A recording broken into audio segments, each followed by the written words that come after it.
Hello tout le monde, j'espère que vous allez bien. Bienvenue sur ce podcast Style de vie. Aujourd'hui, j'avais à cœur de parler d'un sujet ultra important qui touche encore une fois la santé mentale et qui touche tout le monde, tous les chrétiens aussi. Ce serait même bizarre et étonnant que ça ne vous arrive pas. Est-ce que vous aussi, vous avez des périodes où vous êtes pas bien? Des périodes, des saisons, des moments où vous vous sentez triste? Là, je vais pas parler forcément de dépression, de tristesse qui dure très longtemps, même s'il y a beaucoup d'éléments qui peuvent en faire partie. Je vais vous partager des tips, des astuces, des choses importantes à mettre en place quand il y a des moments dans notre vie où on se sent triste, où on se sent mal, on se sent pas bien. Et je vais vous partager bien sûr des études qui ont prouvé les bienfaits de chaque chose. Pour ceux qui suivent mon compte lifestyle, j'ai sorti normalement ou je vais sortir une vidéo où je partage des activités à faire au quotidien quand on se sent pas bien, quand on se sent seul, quand on se sent triste, quand on s'ennuie, etc. Ou pas. En tout cas, des activités qui permettent de nourrir sainement notre santé mentale et notre santé physique. Et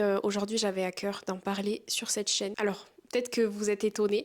Oui, j'ai repris ma chaîne Lifestyle que j'ai ouverte il y a quelques années, que j'avais arrêtée il y a 3 ans. Et j'avais à cœur, j'avais envie de la reprendre puisque j'ai l'occasion. Mais j'espère pouvoir tenir sur le long terme. Donc si vous n'êtes pas abonné sur ma chaîne YouTube Lifestyle, je vous encourage à le faire si ça vous fait plaisir, si vous aimez ça. Moi perso, j'aime beaucoup consommer des contenus dans ce style-là. C'est un contenu qui va plus parler de lifestyle. Alors je parlerai pas de la foi. Enfin, j'en parle de temps en temps. Mais c'est pas la même chaîne YouTube. Donc c'est plus du lifestyle, un peu de nutrition. Bon, je suis pas diététicienne, mais je partage des recettes saines, etc. Mon rééquilibrage alimentaire, le sport. Et je parle de santé mentale, de bien-être, plein de choses comme ça, avec des vlogs, etc. Donc si ça vous fait plaisir, allez-y, n'hésitez pas à vous abonner. C'est pareil sur Insta, @estelou, donc E-S-T-E, 3 L, 3 O et 3 U. Ou alors, vous pouvez, il y a aussi le deuxième pronom qui est Stella, donc S-T-L-A. FGW. Bref, du coup, je me suis inspirée également de cette vidéo que j'étais en train de préparer et on ajoute forcément le côté spirituel dans cette vidéo, chose très importante qui est même la plus importante. Mais il faut pas oublier que Dieu nous a créés avec un cerveau et j'aime beaucoup, encore une fois, un pasteur qui dit que Dieu a lavé nos péchés mais il n'a pas lavé nos cerveaux. Donc, c'est ça aussi apprendre à être sage, à avoir de la sagesse et de l'équilibre surtout dans la foi. Donc, je vais partager un peu les deux côtés et des petits tips que moi je mets en place. C'est pas une solution magique. Je me base également sur ce que la Bible dit, évidemment. Donc j'avais vraiment à cœur de vous partager des petits tips. Il y en a plein d'autres, mais j'aimerais partager les bases. Donc je me base de la Bible et des études qui ont été faites, etc. Et j'espère que ça vous donnera des idées, que ça vous encouragera. Je disais que il y a des périodes dans la vie, des saisons qu'on traverse, qui sont plus ou moins difficiles, des moments joyeux. Je lis dans Ecclésiaste, il y a un temps pour tout, un temps pour rire, un temps pour pleurer, etc. Et c'est réel. D'ailleurs, plein de personnes de la Bible ont traversé des choses, des moments comme ça. Et ça fait partie du chemin, même pour un chrétien. Oui, parce que même en étant chrétien, la vie n'est pas simple. Déjà, pour quelqu'un qui n'a pas forcément la foi, la vie est difficile. Elle n'est pas simple, mais pour quelqu'un qui a la foi, ça l'est aussi. La pluie tombe sur les méchants et les gentils. C'est comme ça, c'est le cycle de la vie, mais ça nous apprend tellement de choses en réalité. Et c'est comme ça qu'on grandit. Et si on vous dit que en devenant chrétien, la vie sera plus simple, c'est faux. Alors, attendez, ne me criez pas dessus. En réalité, je crois que, en fait, tu auras toujours des épreuves, même en tant que chrétien. C'est un mensonge si quelqu'un te dit qu'en étant chrétien, tu n'auras plus d'épreuves, plus de ci, plus de ça. C'est faux. Questionnez-vous si votre pasteur ou votre responsable vous partage ça. En revanche, je crois que la vie, pas plus facile, mais on a une espérance. Parce que on sait que Dieu est là. Et que, enfin même s'il y a des moments où on a des périodes de doute, comme tout le monde, mais on a un espoir. On sait que ce passage sur terre est passager, qu'après il n'y aura plus de souffrance. On sait que Dieu conduit les choses, même s'il y a des situations parfois ce sont nos conséquences, les conséquences du péché, de plein de choses. Bref, Dieu transforme le mal en bien. Et en tant que chrétien, même si on traverse des temps difficiles, on sait que Dieu est là. On sait que Dieu donne sa paix. Par exemple, dans ces temps si difficiles, on entend parler de guerre, de famine. Depuis des années, en réalité, ça a toujours été, mais c'est vrai que ça devient de plus en plus compliqué. On peut très vite stresser, et c'est normal. On peut très vite être angoissé, et c'est normal. En revanche, quand on se base sur la Bible, quand on écoute et quand on suit Dieu, on sait que la Bible dit que ces choses vont arriver. mais que le Seigneur est toujours là et qu'il donne sa paix. Et les personnes qui n'ont pas la foi ne peuvent pas vivre ça. Quand on traverse des saisons difficiles, des saisons de doute, des saisons de tristesse, il y a des gestes simples. Je dis simples, mais parfois c'est pas si simple que ça. Mais des gestes qui sont si puissants à mettre en place pour tenir ferme dans notre foi, pour retrouver la paix et avancer malgré la tempête. Parce qu'il y a des moments, je ne sais pas si vous avez la référence biblique, mais par exemple sur la barque, quand les disciples sont avec Jésus et que Jésus dort, il y a une tempête. Ils réveillent tous Jésus en panique, fait quelque chose, etc. Et en fait, parfois dans notre vie, c'est ça. On vit des tempêtes. On a l'impression que Dieu n'est plus dans la barque parce qu'on ne l'entend pas, on ne le voit pas, on ne le voit pas agir. Et on traverse en tant que chrétien aussi des périodes comme ça, comme les disciples ont traversé. C'est une image biblique si forte, qui a tellement de sens. Et puis après, on sait que Jésus marche sur l'eau aussi, et qu'il demande à Pierre à un moment de venir marcher sur l'eau. Ce qui signifie que même si tu ne comprends pas, même si tu es dans la tempête, est-ce que tu as la foi de marcher sur la mer et de me rejoindre? Il y a tellement de choses à mettre en place pour garder son cœur. La chose la plus importante, c'est d'exprimer ton mal-être, ta souffrance à Dieu, sans filtre, en n'ayant pas peur de dire les choses, même quand on est en colère. D'ailleurs, ça peut vous éviter de faire tellement de choses plus graves. Ça vous aide à mettre des mots sur votre souffrance, sur votre situation, sur ce que vous ressentez. Que ce soit oralement dans une prière, que ce soit dans un journal aussi, chose que j'ai faite pendant plusieurs mois. On peut appeler ça même du journaling chrétien, entre guillemets, de prière. Même dans des pensées. Et parfois on peut se dire, mais ça sert à rien que je le dise, vu que Dieu sait tout. Dieu connaît tout. Et tu as besoin humainement de dire ça oralement. Jésus était connecté, il était fils de Dieu.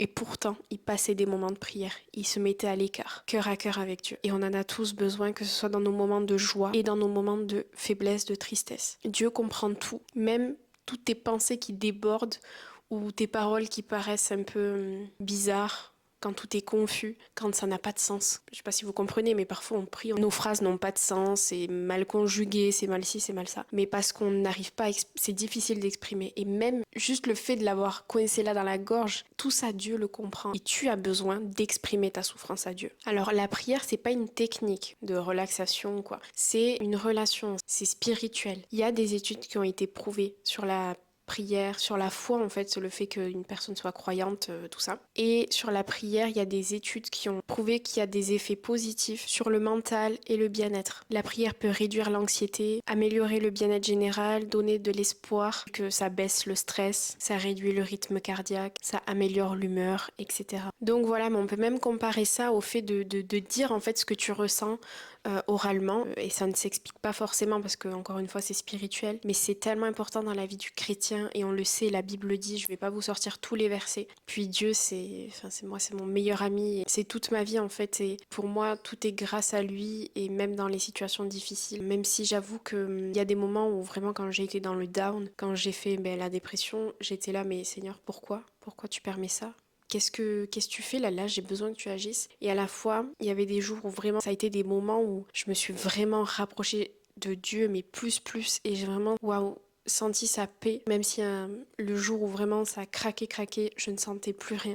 Mais après, je savais en qui je croyais, au final, au fond de moi, au fond de moi. Si j'enlevais toutes les pensées qui étaient au-dessus, qui me disaient, mais t'es sûr que Dieu existe vraiment? Est-ce que t'es sûr que Dieu est là? Est-ce que t'as vu? Tu dis qu'il t'aime, mais regarde ce qu'il permet dans ta vie, alors que, bon, il y a beaucoup plus grave, hein. Mais parfois, il y a des pensées. D'ailleurs, j'ai fait un podcast dessus, c'est mon dernier épisode que je vous encourage à regarder. Il y a des pensées parfois négatives qui nous aident pas. Et vraiment, les moments de prière, même sans forcément ressentir la présence de Dieu, on sait que Dieu écoute, on sait que Dieu est là. C'est la Bible qui le dit, la Bible est la vérité. Et c'est tellement important. Un autre geste important, c'est d'ouvrir la Bible et de méditer un verset qui t'encourage, qui te fait du bien. Choisis un passage qui te parle personnellement et laisse-le t'imprégner. Vous avez plein de plans bibliques dans l'application Bible qui est vraiment chouette. Je vais vous montrer, je ne sais pas si vous connaissez cette application. Et vous avez plein de plans bibliques et je voulais vous parler d'un plan que j'ai fait. Alors il y a celui de Momentum, Je m'attends à toi, qui est vraiment bien. Ça parle des saisons, etc., de la confiance en Dieu, tout ça, qui est vraiment chouette. Et celui qui m'a tellement aidé, c'est Connais-tu ce Jésus? Donc c'est de Hillsong France. Et dans ce plan-là, il y avait un qui parlait du chant Oasis. Waouh, ça a tellement parlé à ma vie. C'était pendant ma dépression. Et vous avez plein de plans bibliques comme ça qui peuvent vous encourager. Forcément, lire sa Bible, c'est un lien avec la lecture.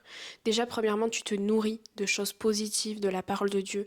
Quand tu as la foi et que tu crois en ce que la Bible dit, ça t'aide tellement dans ta foi, dans ta vie, dans ta situation qui est même difficile. Et de vraiment méditer, essayer de comprendre ce que veut dire ce verset, comment tu peux l'appliquer dans ta vie. Ça aide tellement. Il y a des études qui ont prouvé encore une fois que méditer la Bible, ça réduit le stress et l'anxiété. Ça améliore même la régulation émotionnelle. Il a été prouvé par une étude américaine, American Bible Society, que les personnes qui lisent la Bible régulièrement ont moins d'anxiété, sont moins déprimées et ressentent plus de sens dans leur vie. Je ne veux pas vous pousser à la culpabilité en disant ça, je vous rassure, je galère avec la méditation de la Bible. J'essaye de lire la Bible, alors l'avantage c'est que sur le téléphone, on est sûr de l'avoir tout le temps sur nous, même si c'est mieux de la lire en papier, je pense. Ça reste la Bible. Et ne culpabilisez pas parce que, par exemple, si vous êtes déprimé, si vous êtes en dépression ou des moments où vous n'êtes pas bien, ne vous dites pas « Ah, ça c'est parce que j'ai pas assez prié ou j'ai pas assez lu ma Bible ». C'est faux. Ça, c'est des mensonges du diable. Même des personnes qui ont été très proches de Dieu dans la Bible ont vécu des périodes, des passages difficiles. Même les disciples de Jésus qui étaient face à Jésus au quotidien ont eu des moments de tristesse, donc ne vous inquiétez pas, c'est humain. Il n'y a pas à culpabiliser sur ça, ok, je tiens à le dire. Et donc il y a un effet un peu médiatif qui calme le cerveau, qui réduit le stress. La Bible, elle répond forcément à des questions, pourquoi je souffre, quel est le but de ma vie, etc. La Bible est tellement puissante et je peux que vous encourager, je peux que m'encourager également à la méditer, à la lire. Si tu ne peux pas la méditer, quand je parle de méditer, c'est vraiment chercher en profondeur qu'est-ce que veut dire ce verset, ce mot, etc. On n'a pas forcément le temps de faire ça tous les jours, mais lire la Bible, on peut trouver des moments, on trouve bien des moments pour scroller sur les réseaux.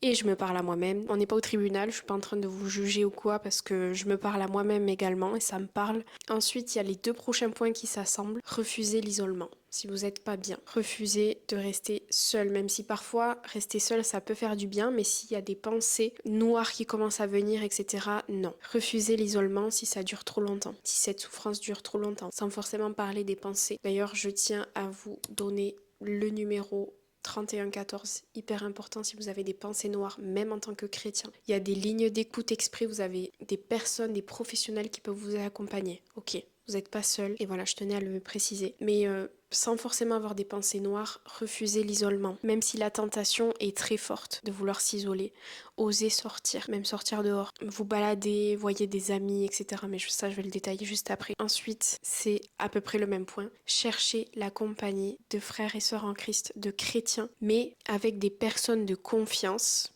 qui ne vont pas vous juger, qui ont de l'empathie et qui pourront vous encourager, des personnes peut-être de votre âge ou des personnes plus mûres qui ont plus d'expérience, qui sont solides dans la foi. Ça peut être aussi un responsable à l'église. Sachez que c'est pas un manque de foi, c'est biblique en plus. C'est pas un manque de foi, de faiblesse, c'est juste une force de vouloir parler, même de la sagesse. Et Dieu passe souvent par les autres aussi pour nous parler, pour nous consoler. Donc c'est ultra important. On sait que le fait d'être bien accompagné, d'avoir un bon entourage, d'être passer des moments entre amis, vrais amis, je parle des relations saines, avec sa famille aussi, ça permet de réduire le risque de dépression et notamment quand on passe par la dépression. Je l'ai vécu, l'entourage proche avec qui vous avez des liens très forts, c'est hyper important. Il faut que ce soit des personnes, encore une fois, saines. Puis ça augmente vraiment ce sentiment de sécurité, de bonheur, d'être bien entouré. On crée des bons souvenirs, des bons moments.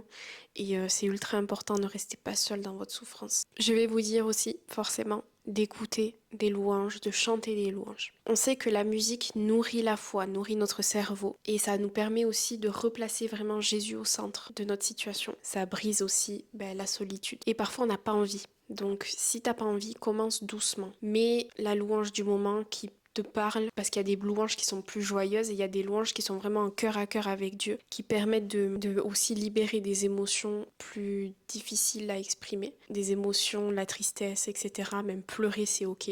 Que vous soyez un homme ou une femme. Il a été prouvé que chanter, que ce soit sous la douche, dans la voiture, etc., ça diminue le cortisol, donc le stress. En plus, ça améliore la respiration, l'oxygénation et ça augmente le sentiment de joie. Puis ça permet aussi d'exprimer en fait ce que tu as envie d'exprimer à Dieu aussi. Parfois, il y a des moments où prier, ça devient difficile et tu sais pas par où commencer, tu sais pas comment exprimer les choses à Dieu et rien que le fait de louer Dieu, de chanter parce que tu comprends ce que tu es en train de dire et c'est ça la louange. Et je pense à un chant qui est de Youssef R. Réjouis-toi mon âme, Oasis, pendant la dépression. C'est tellement fort, c'est tellement puissant, on se rend pas compte. Et les louanges, pour Dieu, c'est agréable et ça permet vraiment de vous exprimer, donc faites-le.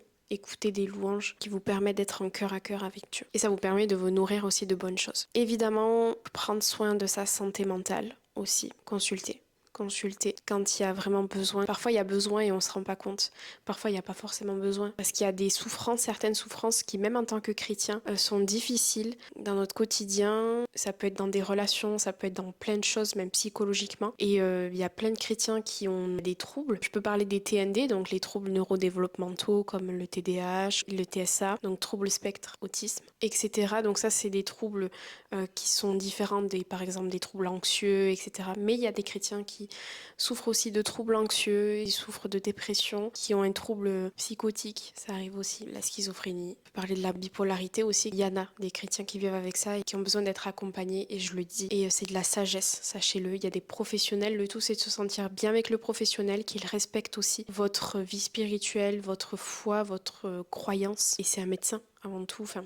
Les psychologues ne sont pas considérés comme des médecins, mais ils font partie quand même de la santé mentale. Le médecin, ça va plus être le psychiatre. En revanche, c'est important d'être accompagné dans des situations comme ça. Ou pas forcément quand on a un trouble.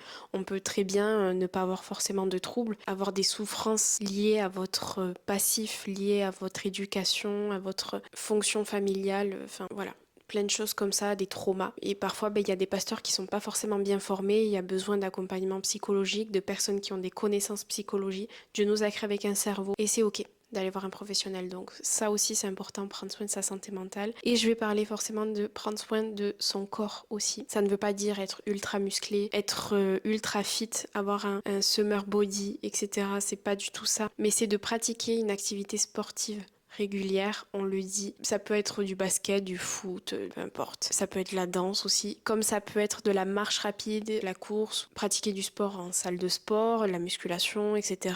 Et quand on n'a pas la possibilité, ça peut être la marche aussi. Voilà, le repos, la marche, la respiration, tout ça c'est important. Dieu t'a créé corps, âme et esprit. Et ces trois choses, ces trois dimensions sont importantes à prendre en compte en tant que chrétien. Il a été prouvé par des études que les balades réduisent les pensées négatives. Elles diminuent le stress et la fatigue mentale. Ça améliore aussi la créativité, etc. Le sport, ça libère des endorphines et dopamine, donc hormones du plaisir, etc. Ça te réduit le stress, l'anxiété et la dépression. Oui.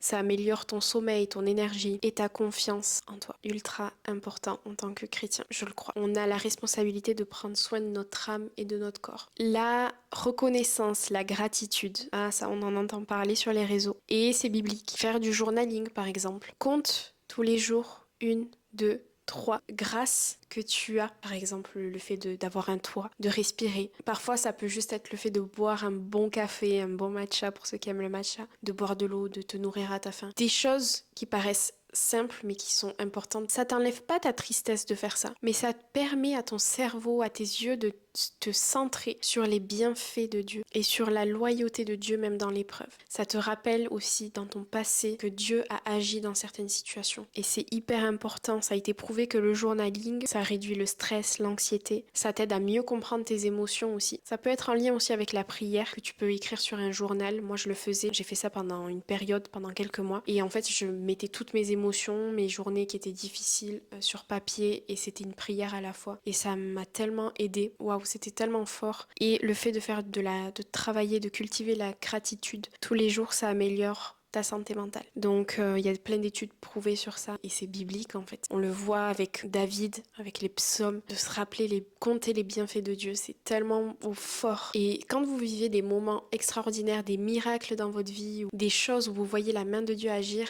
c'est chouette. Je l'ai eu fait de noter ce que Dieu a fait dans votre vie. Parfois on retombe dessus, on le lit et en fait ça nous encourage. De se nourrir aussi des témoignages puissants, encourageants, c'est tellement fort. Ça permet de cultiver sa gratitude. Confesser, si besoin, ce qui pèse sur ta conscience. Parfois, il y a besoin. Parfois, tu souffres parce qu'il y a des choses que tu ne dis pas ou parce qu'il y a des choses sur lesquelles tu culpabilises qui peuvent être graves, qui peuvent être moins grave, mais c'est biblique. Alors je parle pas d'aller dans une église, d'aller voir un prêtre, un curé, de confesser tes péchés comme on a l'image. C'est pas ça. Confesser, ça peut être même à Dieu, juste le fait d'exprimer en fait ce poids que tu as sur toi. Confesser, ça va plus être en lien avec la repentance. Tu vas pas te confesser parce que tu as vécu des choses graves dans ta vie. Confesser, c'est parler de quelque chose que tu as fait, que tu as commis dans ta vie et qui n'a pas forcément été quelque chose de bon. Et ça, c'est important de le confesser, d'en parler. Et voilà, c'est biblique. Ça a été prouvé par une étude américaine, donc des recherches en psychologie positive et religieuse, que confesser, ça réduit le stress et le poids émotionnel. Ça t'aide à te libérer de la culpabilité. Ça apporte un sentiment de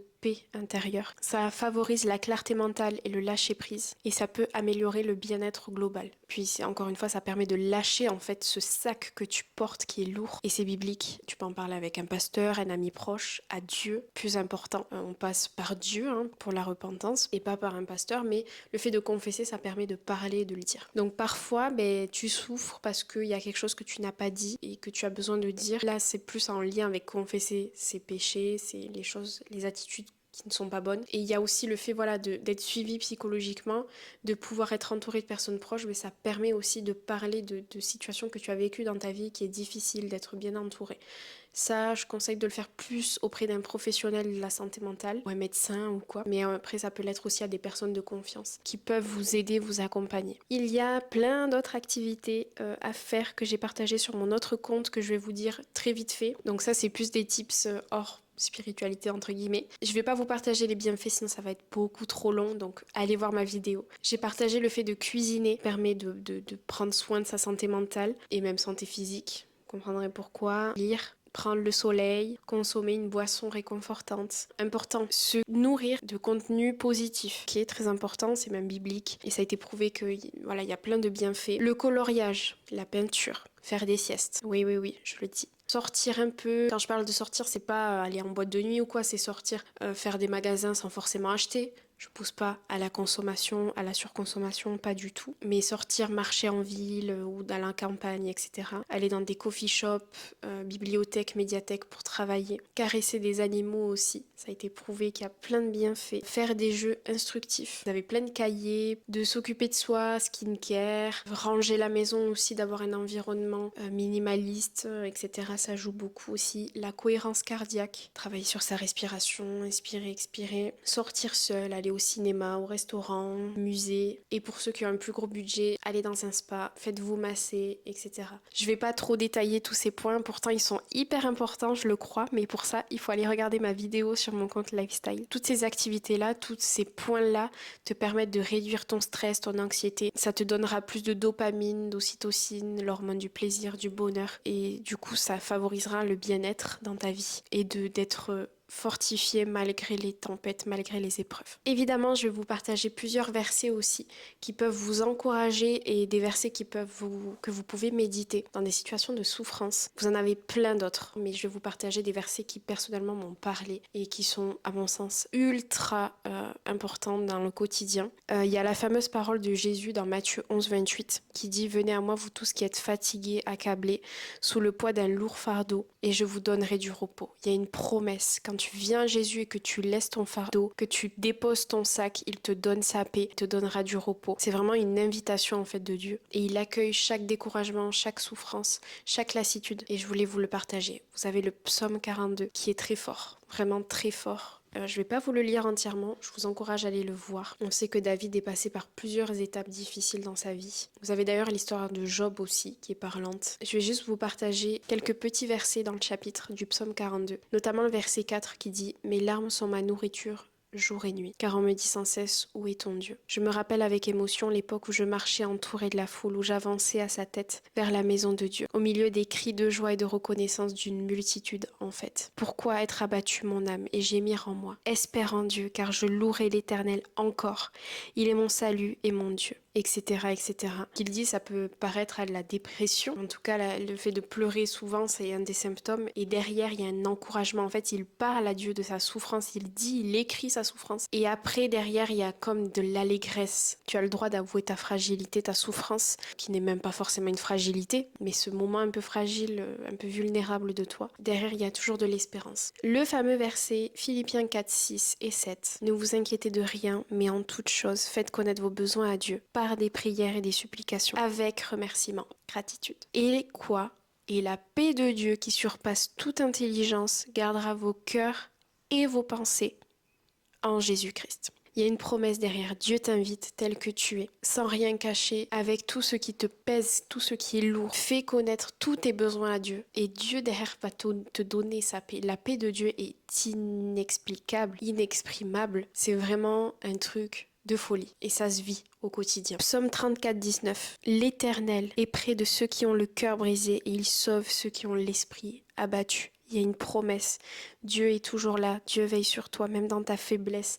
Tu n'es pas abandonné. Et Dieu s'approche de toi avec douceur, avec amour. Ésaïe 41, 10, un verset très connu. N'aie pas peur, car je suis avec toi. Ne promène pas des regards inquiets, car je suis ton Dieu. Je te fortifie, je viens à ton secours. Je te tiens de ma main droite triomphante. Ce sont des promesses de Dieu, des paroles qui te rassurent. 1 Pierre 5, 7. Déchargez-vous sur lui de tous vos soucis, car lui-même prend soin de vous. Décharge tout à Dieu. Il prendra soin de toi. Et puis la Bible le dit, Dieu prend soin de nous. Voilà, j'espère que ça vous encouragera, que ça vous aidera, que ça vous donnera des pistes, des choses à mettre en place pour être en paix dans ta situation qui est difficile, dans ta tempête. Et Dieu est toujours là, même si tu as la sensation qu'il dort, il est toujours là. Et tu as le droit d'exprimer ta colère et ta tristesse. C'est comme ça que Dieu t'aidera. Soyez bénis, à très bientôt pour un prochain épisode. Merci de m'avoir écouté, merci pour ton attention.